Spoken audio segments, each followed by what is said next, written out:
माननीय श्री पुष्पकमल दाहाल प्रचण्ड,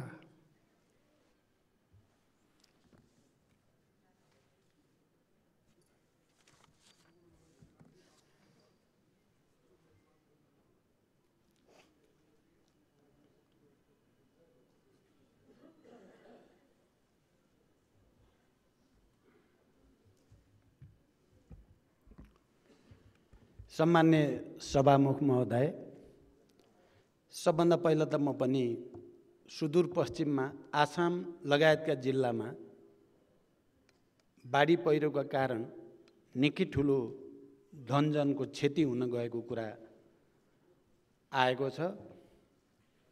त्यो बाढी प्रकोपमा परेर मृत्युवरण गर्ने सबैप्रति श्रद्धाञ्जली व्यक्त गर्न चाहन्छु। त्यसबाट पीडित परिवारप्रति र सबै घाइतेहरूप्रति हार्दिक समवेदना प्रकट गर्न चाहन्छु। र यहाँ भर्खरै सम्माननीय प्रधानमन्त्रीजीले त्यहाँ उद्धार, राहत र पुनर्स्थापनाको काम तदारुकताका साथ गरिनेछ भनेर प्रतिबद्धता व्यक्त गर्नुभएको छ। म सरकारले प्रधानमन्त्रीजीले भने अनुसार नै तीव्र गतिमा उद्धार, राहत र पुनर्स्थापनाको कामलाई अगाडि बढाउने छ भन्ने विश्वास व्यक्त गर्न चाहन्छु। सभामुख महोदय, आज संसदको यो अधिवेशन अन्त्य गरिँदैछ र मैले यो अधिवेशन अन्त्य हुँदै गर्दा अलि बढी औपचारिक कुराहरू होलान् भन्ने सोचेको थिएँ, तर यहाँ फेरि प्रधानमन्त्रीजीले अलिकति के कुरा उठाउनु भएको थियो। हाम्रो प्रतिपक्ष दलको नेताले त्यसको जवाफमा भन्दै केही विषयहरू जसरी उठाउनु भयो त्यसले मलाई केही कुरा भन्नुपर्ने बाध्यता आइलाग्यो, नत्र म आज त्यस रूपमा प्रस्तुत हुन आवश्यक छैन भन्ने मैले ठानेको थिएँ। सामान्यतः 5 वर्षको अवधिमा यो सदनले गरेका राम्रा कामहरू, गर्न बाँकी रहेका कामहरूको सामान्य समीक्षा र हामी अब संविधान सभाबाट संविधान बनेपछिको दोस्रो निर्वाचन प्रक्रियामा प्रवेश गरिसकेका छौँ। गठबन्धन सरकारले संविधानको मर्म र भावना अनुसार नै स्थानीय तहको निर्वाचन सफलतापूर्वक सम्पन्न गरेर अब आगामी मङ्सिर 4 गते प्रदेश र सङ्घको निर्वाचन पनि त्यसरी नै संविधान, ऐन कानुन, लोकतन्त्रका मूल्य मान्यता अनुसार नै सम्पन्न गर्ने तयारीमा जुटेको छ। यस्तो परिस्थितिमा अन्य कुराहरू धेरै चर्चा परिचर्चा गर्नुभन्दा हामीले अब आउने निर्वाचनलाई स्वच्छ, निष्पक्ष र धाँधलीरहित बनाउने, त्यसलाई सफलतापूर्वक सम्पन्न गर्न सबै राजनीतिक दलहरू एकजुट भएर अगाडि जाने, यही विषयमा अलि बढी केन्द्रित भएर कुराहरू आउने अपेक्षा मैले गरेको थिएँ। यहाँ घोचपेच भन्दा पनि एउटा के कुरा सत्य हो भने संविधान सभाबाट संविधान हामीले घोषणा गरिसकेपछि पहिलो निर्वाचन, त्यसबाट अपेक्षित थियो कि हामी देशमा राजनीतिक स्थायित्व, विकास र समृद्धिको यात्रातिर सफलतापूर्वक जानेछौँ भन्ने अपेक्षा र विश्वास गरिएको थियो। तर त्यस्तो हुन सकेन। हामीले ऐतिहासिक संविधान सभाबाट संविधान घोषणा भएपछि 5 वर्षसम्म अविच्छिन्न रूपले सदन सुचारू हुनेछ। संविधानले निर्देशित गरे अनुसार नै हामी स्थायित्व र समृद्धिको यात्रामा अगाडि बढ्नेछौँ भन्ने अपेक्षा गरिएको थियो।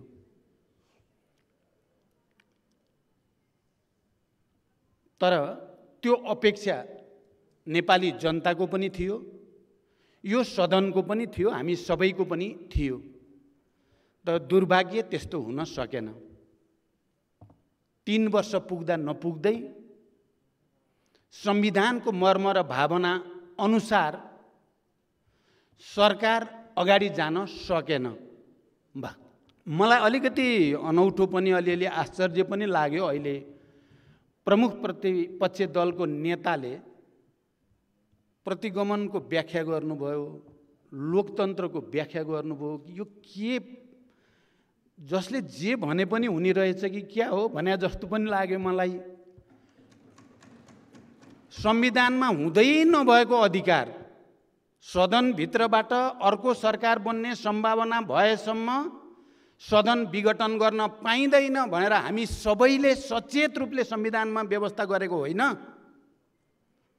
अनि सरकार बनाउने अर्को सम्भावना हुँदाहुँदै संविधानको मर्म, भावना, लोकतन्त्रको मान्यता विपरीत सरकारको नेतृत्व गर्ने दलभित्र बैठक बस्दा बस्दै त्यसबारे चर्चा पनि नगरिकन हठात संविधानको भावना विपरीत प्रतिनिधि सभा विघटन गर्ने काम प्रतिगमन नभएर के हो? अनि उहाँले कता कता तुलना गरिदिनु भयो। फेरि अहिले निर्वाचन गरेको पनि त्यसो भए प्रतिगमन हो त? यो तुलना गर्नेको पनि एउटा हद हुन्छ नि। यो हामी यहाँ सबै बसेका केही नै नबुझ्ने छन् भन्ठान्नु भए हो कि प्रतिपक्षी दलको नेताले, अथवा नेपाली जनता केही जान्दैनन्, यी भेडै छन् भन्ठान्नु भए हो कि होइन? भने अहिले संविधानद्वारा निर्देशित भाव अनुसार नै, प्रक्रिया अनुसार नै हामी स्थानीय तहको निर्वाचन सम्पन्न गरेर अब प्रदेश र सङ्घको निर्वाचनतिर जाँदैछौँ। निर्वाचन घोषणा गर्नेलाई हामीले कहिले प्रतिगमन भन्यौँ? प्रतिपक्षी दलको नेतालाई मेरो प्रश्न। हामीले प्रतिगमन त्यसलाई कहिल्यै भनेको होइन। हामीले प्रतिगमन भनेको संविधान मिचेर हुँदै नभएको अधिकार प्रयोग गर्न नदिएको अधिकार प्रयोग किन गरियो त्यो निर्वाचन गर्नको लागि होइन, देशलाई एउटा अर्को अँध्यारोतिर, अराजकतातिर लाने खतरा पैदा भयो। सिङ्गै राष्ट्र जुरुमुराउनु पर्ने अवस्था त्यसै कारण पैदा भएको हो। तर प्रमुख प्रतिपक्षी दलको नेताले यो कुरालाई अहिलेको निर्वाचनको घोषणासँग तुलना गरेर म त प्रतिगमन भन्दिनँ भन्नुभयो। अर्को मलाई आश्चर्य के छ भने हामीसँग त बहुमत थियो, अत्यधिक बहुमत थियो। त्यसको बारेमा, सरकारको बारेमा सरकारको नेतृत्व गर्ने पार्टीभित्र छलफल चलिरहेकै थियो। लोकतन्त्रको अभ्यास गर्ने प्रक्रिया अगाडि बढिरहेकै थियो। केले उत्प्रेरित गर्यो त्यति बेलाको सरकारलाई संसद विघटन गर्न? मैले अरू सन्दर्भमा पनि भनेको छु। उहाँले लजिक, प्रतिपक्षी दलको नेताले गरेको लजिक के हो भने मलाई पार्टीभित्र कामै गर्न दिइएन। यो अहिले गरेका तर्क उहाँका रियल तर्क होइन, यी बनावटी तर्क हुन्। रियल तर्क के हो भने मलाई पार्टीभित्र काम गर्ने वातावरण दिइएन। मेरो तर्क के छ भने पार्टीभित्र विवाद हुन्छन्, मतभेद हुन्छन्, अन्तर्विरोधहरू हुन्छन्। पार्टीभित्रका विवाद, मतभेद, अन्तर्विरोधहरू हल गर्ने आफ्नै वैधानिक व्यवस्थाहरू छन्, मान्यताहरू छन्। त्यहाँभित्रको अन्तर्विरोध र विवादलाई ल्याएर यो सार्वभौम संस्था, जनताद्वारा निर्वाचित सार्वभौम संस्था, लोकतन्त्रको अभ्यासको मुख्य थलो, त्यसमाथि प्रहार गर्ने अधिकार उहाँलाई कसले दियो?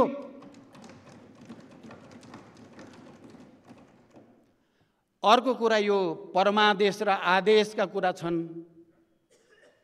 म लामो व्याख्या नगरी के मात्रै भन्न चाहन्छु भने अहिले सुनवाई समितिमा चलिरहेको सुनवाईको प्रक्रियाले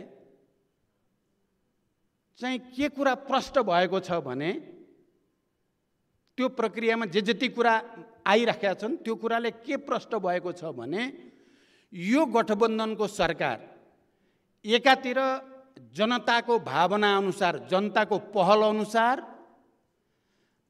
यो सार्वभौम संसदको बहुमत सांसदहरूको निर्णय अनुसार र देशका सबै नागरिक र बौद्धिक जमातको पनि पहल अनुसार भएको हो र परमादेश अथवा अदालतको आदेश त्यो सुनवाई समितिमा चलेको बहसको निचोड मैले के बुझेँ भने सडकमा जनता पनि लाखौं आएर घेरा हाले,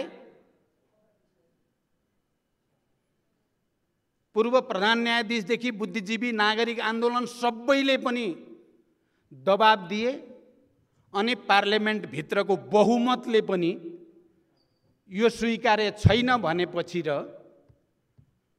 स्वयं संवैधानिक इजलासको बहुमतले पनि यो गलत हुन्छ विघटन भनेपछि आदेश जारी गरेको भनेर खुलेआम आएको छैन र अहिले के यो कुराले त्यो तथ्यलाई प्रमाणित गरेको छैन? बरु अदालतलाई गलत ढङ्गले प्रभावमा पार्ने काम त अघिल्लो सरकार र त्यसको नेतृत्वले गरेको रहेछ भन्ने पो पुष्टि भएको छ। अनि उहाँलाई परमादेश भनेर नकारात्मक टिप्पणी गर्ने चाहिँ अधिकार कहाँबाट प्राप्त भयो मैले यो पनि बुझेको छैन।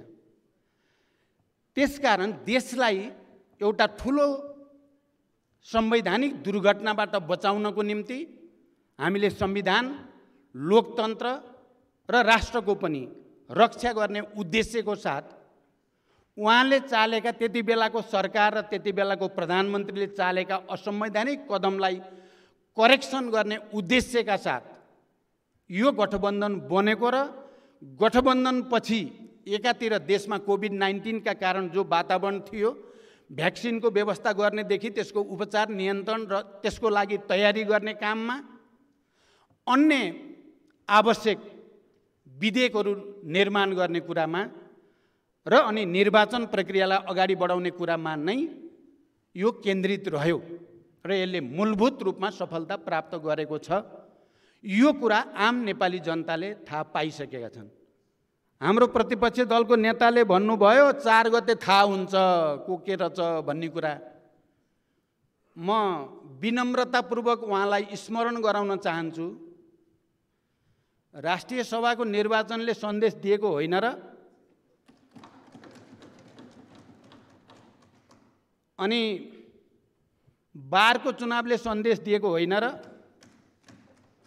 अनि पत्रकार महासङ्घको चुनावले सन्देश दिएको होइन र अरू त्यो पनि छोडिदिउँ, अस्ति भर्खरै स्थानीय तहको देशव्यापी निर्वाचनले सन्देश दिएको होइन र तपाईँ अझै पनि मलाई त लागेको थियो यो पटक प्रतिपक्षी दलको नेताले त अब यहाँसम्म आउँदा त अलि विनम्रतापूर्वक मैले अलि नगर्ने काम त्यो विघटन दुधी पटक गरेर बेकार यो स्थायित्व र विकासलाई मैले अवरोध गरेछु, स्थायित्वलाई अलिकति अस्थिरतामा लगेछु भन्नु होला। त्यसपछि एउटा राम्रो वातावरण बन्ला भन्ने सोचेर आएको त उहाँ त अझै पनि फेरि उही अहङ्कार। ठिकै छ, 4 गते हेर्ने, तपाईँले नि हेर्नुहुन्छ, हामी पनि हेर्छौँ 4 गते। जनताको फैसला हामी सबैले स्वीकार्छौँ भनेकै छौँ, जनताको फैसला स्वीकार गर्ने नै हो। अर्को कुरा उहाँले त्यो पनि चाहिँ म त्यति बेला त उहाँ जति बेला प्रतिपक्षी दलको नेता त्यति बेला प्रधानमन्त्री हुनुहुन्थ्यो, म पनि पार्टीको अध्यक्ष नै थिएँ। फेरि अब यसलाई के भन्ने, नागरिकता विधेयकको कुरा राज्य व्यवस्था समितिमा नागरिकता सम्बन्धी विषयमा लामो छलफल गरेर बहुमतद्वारा एउटा निर्णय भयो। त्यो राज्य व्यवस्था समितिको सभापति अहिले मान्य भूमि व्यवस्था मन्त्री हुनुहुन्छ, म अध्यक्ष, उहाँ प्रधानमन्त्री। 6 महिनासम्म लगातार पटक पटक हामीले बैठक गरेका छौँ। जे राज्य व्यवस्थाबाट पारित भयो त्यसलाई फुल हाउसमा लैजाउँ। हाउस विघटन भएको थिएन त्यति बेला, भन्दा कानमा तेल हालेर बस्ने भनौँ कि बेवास्ता गर्ने उहाँ नै होइन र? तपाईँले अहिले दुनियाँको अगाडि कसरी आँखामा छारो हाल्न सक्नुहुन्छ? हामी त यहाँ त जीवितै छौँ त। नलाने तपाईँ नै हो। जस्तो छ त्यस्तै लिएर जाउँ, फुल हाउसले जे भन्छ त्यही होला भनेर भन्दा तपाईँ त्यो प्रस्ताव राज्य व्यवस्था समितिबाट पारित प्रस्तावलाई सिरानीमा राखेर अन्ततः सदन विघटन गरेर अध्यादेश ल्याउने तपाईँ नै होइन र? भुलेका छन् र यो सदनका कुनै सामान्य सदस्यहरूले या नेपाली जनताले पनि भुलेका छन् र? अनि त्यो ल्याउँदा तपाईले जे ल्याउनु भयो, अहिले फेरि भन्नुभयो चाहिँ जन्मसिद्ध नागरिकका छोराछोरीलाई लिएर आउनुहोस्, देनाइन्दिएर गर्छौँ, हामीले त्यही त ल्याएको हो। त्यही ल्याउँदा तपाईँ फेरि त्यसको पनि विरोध भनेपछि यो जे गरे पनि सुख नदिने यस्तै हो संसदीय सङ्घर्ष भनेको। लोकतन्त्र यस्तै हुन्छ र? मलाई त बडो अनौठो लागेको छ। अरूको अगाडि मात्रै भए त हुन्थ्यो, मेरै अगाडि भएपछि त मलाई बडो गाह्रो भयो। मै छु त्यहाँ, सबै छलफल भएको छ, सबै बहस भएको छ, सबै अनुरोध गरिएको छ, नागरिकताको समस्या हल गरौँ। अन्य तमाम विषयहरू, राष्ट्रियताको कुरा उहाँले गर्नुहुन्छ, यो पनि बडो गाह्रो भएको छ। राष्ट्रिय स्वाधीनताको कुरा, राष्ट्रिय आत्मसम्मानको कुरा, भौगोलिक अखण्डताको कुरा, यो विषयमा हामीले उहाँसँग धेरै लामो छलफल गरेका छौँ र कुन परिवेशमा त्यति बेलाको पार्टी विभाजित हुन पुग्यो, अध्यक्ष र प्रधानमन्त्रीको हैसियतले प्रतिपक्षीको अहिलेको दलको नेताको के भूमिका रह्यो भन्ने कुरा दुनियाँले देखेको छैन र? कहीँ कतै अलिकति आत्मसमीक्षा होला, आत्मालोचना होला। बडो अनाधिकार रूपले राति 12 बजे विदेशी संस्थाका प्रतिनिधिहरूसँग गरिएका कुराबारे त्यसले भ्रम भयो नेपाली जनतालाई भनेर अलिकति समीक्षा गर्नु होला कि भनेको त अझै हुङ्कार उहाँकै ठुलो। त्यसकारण सभामुख महोदय, यो सदन जसरी जानु पर्थ्यो मेरो विचारमा त्यसरी चाहिँ जान सकेन। 5 वर्ष जसरी व्यतीत हुनु पर्थ्यो त्यसरी हुन सकेन। यो त्यस्तो सदन हुन पुग्यो जसले असंवैधानिक रूपले दुई पटक विघटनको पीडा बिहोर्नु पर्यो। यो त्यस्तो सदन हुन पुग्यो जो असंवैधानिक ढङ्गले 6-7 महिनासम्म अवरोधको सामना गर्नु पर्यो र बडो अस्वाभाविक ढङ्गले चल्नु पर्यो। यो त्यो सदन पनि हुन पुग्यो। म चाहन्छु भविष्य यस्तो नहोस्। भविष्यमा संविधानको मर्म र भावना अनुसार, लोकतन्त्रको मूल्य मान्यता अनुसार नै सदन सुचारू हुन सकोस्। हामीले एउटा शिक्षा यो लिनुपर्दछ। जनताले सडकबाट, नागरिक र बुद्धिजीवीहरूले आवाज उठाएर फेरि सदन पुनर्जीवित भयो। अदालतले यसलाई पुनर्जीवित गरिदियो। म सबैलाई, आन्दोलनमा सहभागी सबैलाई पनि, सबै नागरिक आन्दोलन र बुद्धिजीवी सबैलाई पनि धन्यवाद भन्न चाहन्छु र हामी सँगै यसलाई सफलतापूर्वक एउटा प्रक्रियाबाट अन्त्य गर्ने र फेरि नयाँ निर्वाचनसँगै नयाँ सदनलाई स्वागत गर्ने ठाउँसम्म ल्याउन सफल भयौँ। नतर अकाल मृत्यु भोग्न पर्ने अवस्थामा यो सदन पुगिसकेको थियो। ती सबै जसले यसलाई अकाल मृत्युबाट बचाए ती सबैलाई म हार्दिक धन्यवाद भन्न चाहन्छु र भविष्यमा फेरि यस्तो नहोस् भनेर कामना पनि गर्न चाहन्छु। र आउने दिनमा, किनकि हामीले जे जति परिवर्तन हासिल गरेका छौँ एउटा राष्ट्रिय सहमतिकै वातावरणमा हासिल गरिएका परिवर्तनहरू हुन्। आउने दिनमा पनि लोकतन्त्रसँग सम्बन्धित, सङ्घीय लोकतान्त्रिक गणतन्त्रसँग सम्बन्धित मुद्दाहरूमा, आर्थिक विकास र समृद्धिका मुद्दामा राष्ट्रिय सहमति बनाउन हामी सबैलाई प्रेरणा मिलोस् भनेर पनि म भन्न चाहन्छु।